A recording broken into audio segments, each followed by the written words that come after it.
No chceme vrátiť to, že chceme vrátiť mládežnícke, mládežnícke spevokoly, hej. Chceme vrátiť ale nie klasické chrámové, nechceme tam, no nie, že nechceme, samozrejme, že sú vítané chrámové spevokoly, keď sa prihlásia, oni majú svoje festivály, ale tie mládežnícke, ktoré hrávajú na mládežníckych svätých omšiach, tak to naozaj, oni si zahrajú doma, niekde na púti, ale veľmi inde nie, a ten festival bol pôvodne pre nich vymyslený, takže tí majú prístup na festival, sú vítaní.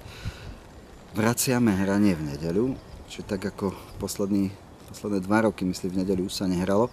Končilo sa nedeľnou svetovou omšou na amfiteátre, tak teraz v nedeľu od nejakej 14. uvidíme, aký bude program. Do 21. sa znova bude hrať na amfiteátri.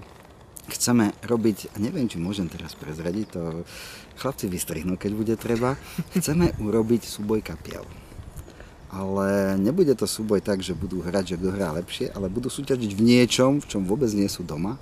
A uvidíme, že či sa na to vôbec dajú nachytať a či prídu na celý ten čas, lebo musia byť, keďže bude pavúk a tam budú zaradení a budú súťažiť v takej krásnej súťaži. Ja tú hru mám rád a neprezradím, ako sa volá zatiaľ. A možno Lukáš prezradí, alebo Dano prezradí, alebo Janka, alebo už niekto. Takže to by sme chceli, jednoducho chceli by sme, aby kapely sa cítili na festivale doma tak ako kedysi.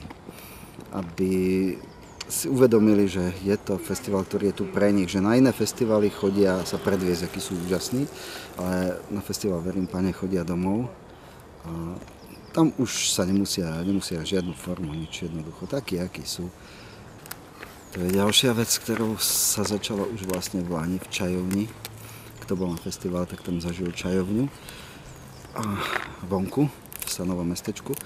No, Stanové mestečko býva na festivale. Je to také nepopulárne, čo sa týka nocľahu, ale populárne, čo sa týka návštevy, napríklad tej spomínanej Čajovne, pretože odrazu tam prídete, sadnete si a poznáte nejakých muzikantov, ktorí chodia hrávať.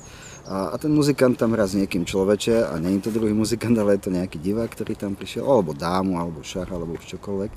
Že je to také miesto, kde sa dá normálne si sadnúť, pokecať si s kadekým, aj muzikanti s nemuzikantami, aj muzikanti s muzikantami, aj diváci s divákmi. To už uvidíme, koľko sa tam bude zmestiť.